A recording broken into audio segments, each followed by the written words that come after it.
آزاد اراکین کی شمولیت کے بعد مسلم لیگ نون کی پنجاب میں حکومت سازی بارے پارٹی پوزیشن بھی مضبوط ہو چکی ہے اور نون لیگ کی نامزد وزیر اعلیٰ پنجاب مریم نواز نے تخت پنجاب کو سنبھالنا شروع کر دیا ہے، جبکہ نگران حکومت نے انہیں باقاعدہ وزیر اعلیٰ کا پروٹوکول اور سیکیورٹی بھی دے دی ہے۔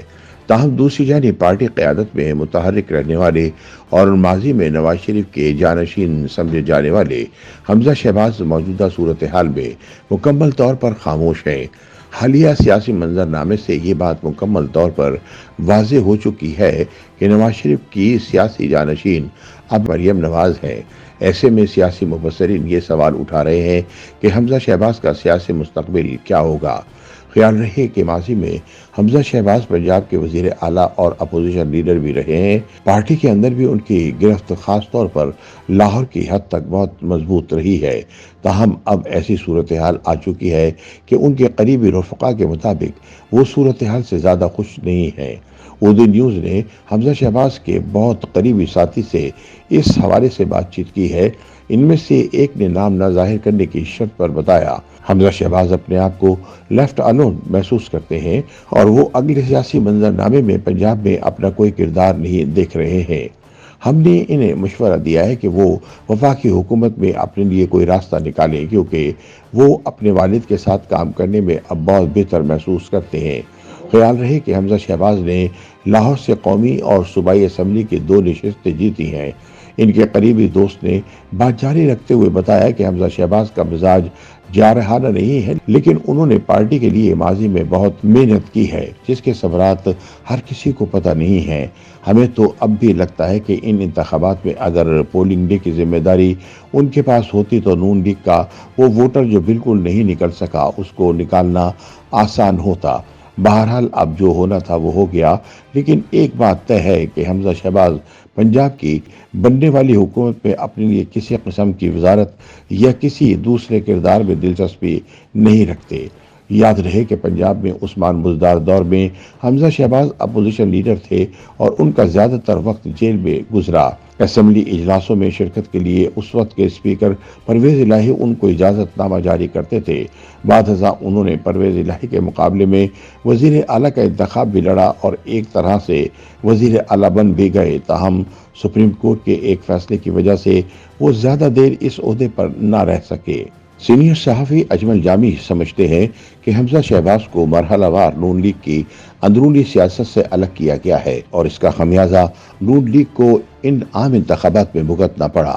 آپ کو یاد ہوگا کہ نواز شریف کی وطن واپسی کے بعد جب بڑے بڑے اجلاس ہوئے ہیں تو حمزہ کی آمد پر مریم کی آمد سے زیادہ پرجوش نعرے لگتے رہے، اور ایسا کئی اجلاسوں میں ہوا، لیکن چونکہ بڑے میاں صاحب یہ فیصلہ کر چکے تھے کہ مریم نواز ہی ان کی سیاسی میراث سنبھالے گی، تو میرے خیال میں حمزہ شہباز عافیت سے ہی الگ ہو گئے۔ انہوں نے بات جاری رکھتے ہوئے کہا کہ ہم جس نون لیگ کو جانتے ہیں وہ الیکشن ڈے کی ماسٹر پارٹی رہی ہے، لیکن ان الیکشن میں میرے ذاتی خیال میں نون لیگ کو مار ہی الیکشن ڈے والے دن پڑی ہے، جب وہ اپنا ووٹر نہیں نکال سکے۔ اجمل جامی کے مطابق میں سمجھتا ہوں مریم نواز پارٹی کی چیف آرگنائزر ہونے کے ناطے اس بات کی ذمہ دار ہیں کہ ان کا ووٹر کیوں نہیں نکلا اور موبائل سروس بند ہونے کے بعد ان کے پاس متبادل بندوبست کیا کیا گیا تھا۔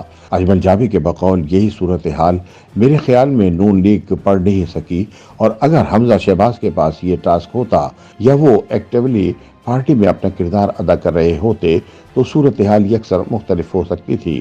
ان کے والد جب پنجاب کے وزیر اعلیٰ تھے تو انہوں نے پنجاب کی گلی محلے تک 10 سال میں اپنی گرفت مضبوط کر لی تھی۔ تاہم سیاسی تجزیہ نگار افتخار احمد اس بات سے اتفاق نہیں کرتے۔ شریف خاندان کے درمیان کوئی بہت بڑا اختلاف ہے۔ افتخار احمد کے مطابق میرا خیال ہے، اور میں ذاتی طور پر جانتا ہوں، کہ شریف خاندان میں اختلاف رائے اسی حد تک ہی ہے جس حد تک کسی دوسرے خاندان میں ہوتا ہے۔ حمزہ نے بہت برے وقتوں میں پارٹی کو سہارا دیا، اس میں کوئی شک نہیں۔ ان کی گرفت مضبوط تھی، یہ بھی ایک حقیقت ہے، لیکن اب معروضی حالات بدل چکے ہیں۔ اب ان کا کردار اس طرح سے صورتحال میں نہیں ہے تو خاموشی کو ہی ترجیح دیں گے۔ انہوں نے بات جاری رکھتے ہوئے کہا کہ میری ان سے کل ایک جگہ کھانے پر ملاقات ہوئی ہے تو وہ اس طرح سے شکوہ کنہ نظر نہیں آئے، بلکہ وہ صورتحال کو سمجھتے ہیں۔ اب ایسے نہیں ہو سکتا کہ ان کا والد وزیر اعظم ہو اور وہ وزیر اعلیٰ۔ افتخار احمد کا کہنا تھا کہ جب یہ صورتحال بنی تھی تو بھی وہ تنقید کی زد میں آئے تھے۔ اب وہ اپنی 2 سیٹیں جیتے ہیں اور کسی کو کانوں کان بھی خبر نہیں ہوئی۔ اصل صورتحال اس وقت واضح ہوگی جب وہ کوئی سیٹ رکھے گے، چاہے وہ قومی کی رکھے یا صوبائی کی، پھر ان کے بعد تبصرے کی گنجائش ہوگی۔ YouTube پر گوگلی نیوز دیکھنے کے لیے youtube.com کی سرچ بار میں googly news T V type کریں۔ گوگلی نیوز کے پیج پر سرخ رنگ کے سبسکرپشن والے بٹن پر کلک کرنا نہ بھولیے۔ YouTube پیج پر اپلوڈ ہونے والی ویڈیوز سے باخبر رہنے کے لیے بیل آئیکن پر کلک کیجیے۔ آپ کو ہر نئی ویڈیو کے بارے میں نوٹیفیکیشن موصول ہو جائے گا۔